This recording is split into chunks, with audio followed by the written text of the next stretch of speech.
Hey YouTube, Yugioh 97 coming at you with another top 5. This one is top 5 most underrated decks as of right now. These decks are decks that can be seen competitively and actually do well at events, I think, and they're just underrated. And underrated means they're definitely not Mermails, E-Dragons, Prophecy, or anything like that. The way the list is ordered is number 1 is not the most underrated deck, but it's, in my opinion, the best out of these underrated decks, because I can't really rate how underrated they are, but I think I can rate how competitive I think they can be, if that made any sense, because I just confused myself. I hope y'all aren't confused. But number 1 is, in my opinion, going to be the best out of these underrated decks, and not the most underrated out of these underrated decks. So yeah, I hope we're all on the same page here, and I'm just going to get started. So yeah, number 5 on this list is going to be Scraps. Y'all might find this kind of weird, but I actually top 16'd a regional with Scraps, like, last October, maybe. So it was a long time ago. But the deck has actually gotten support in the form of Diamond Direwolf and not Scrap Dragon, wow, and Redox. Redox can just infinitely bring back Scrap Dragon, and Scrap Dragons already looped themselves through, and you already make a lot of Scrap Dragons, and now Redox can just bring them back and banish 2 Earths to, you know, special summon himself. He's 3k defense.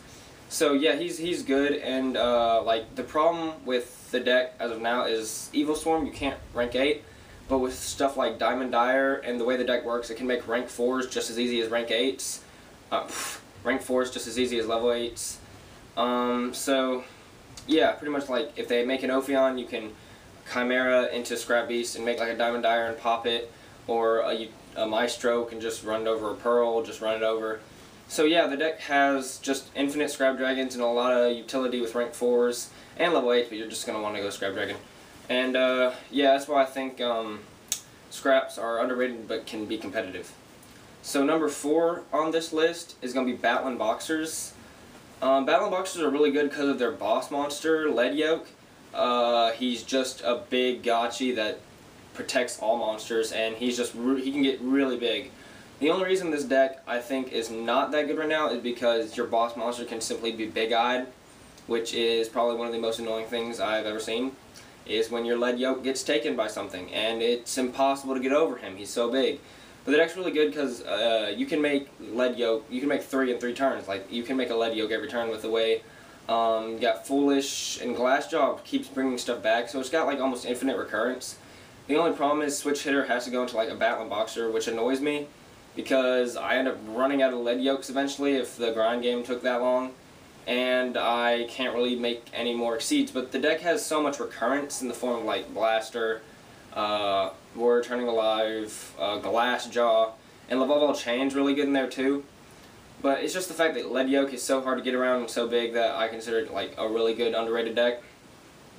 So number 3 on this list is going to be Mecha Phantom Beast. Mecha Phantom Beasts are really good. The only problem is they're kind of slow, but they are good because they can make Dragosack, any rank 7, and they can Gear Gigant a lot. They have their own Stratos. They have Scramble, which is really explosive, and the deck just has a lot of utility. It can go into a lot of different plays in almost any rank number, so it has just a lot of utility and can get around almost any problem. It's just the deck right now is just kind of slow.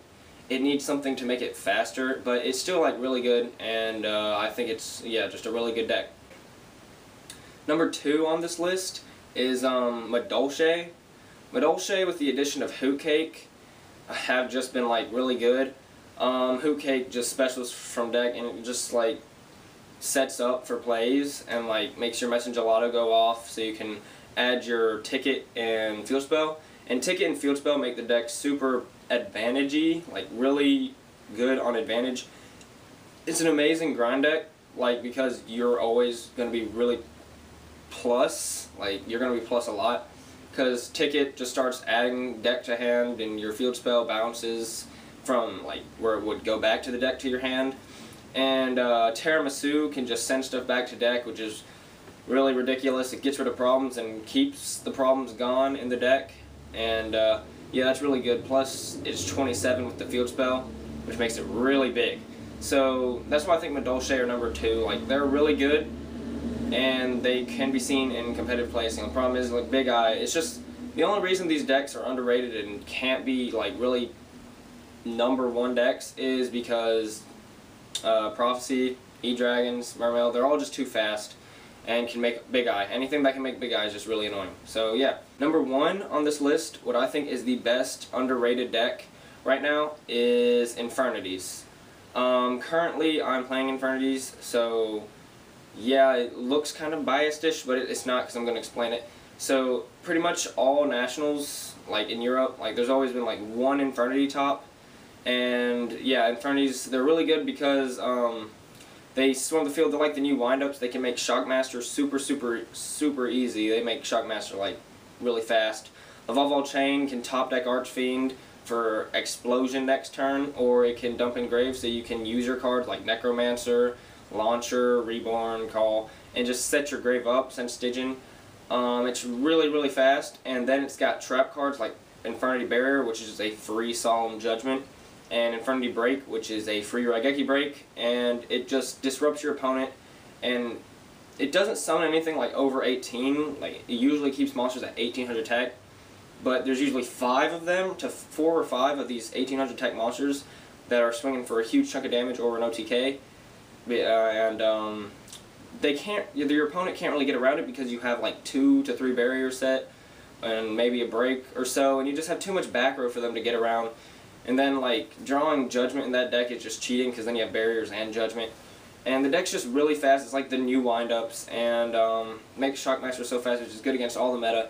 And that's why I think it's the number 1 underrated. I say it's underrated because like only 1 top every now and then with it at these nationals.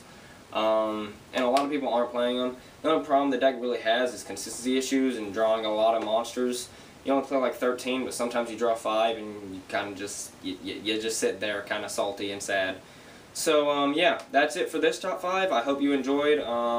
If you thought of any other decks that you would have liked to see in this list that you think I just didn't add, maybe I'm just forgetful, put those in the comments. I'd like to see what you guys think. Thumbs up, subscribe. This was Yugioh 7 by YouTube.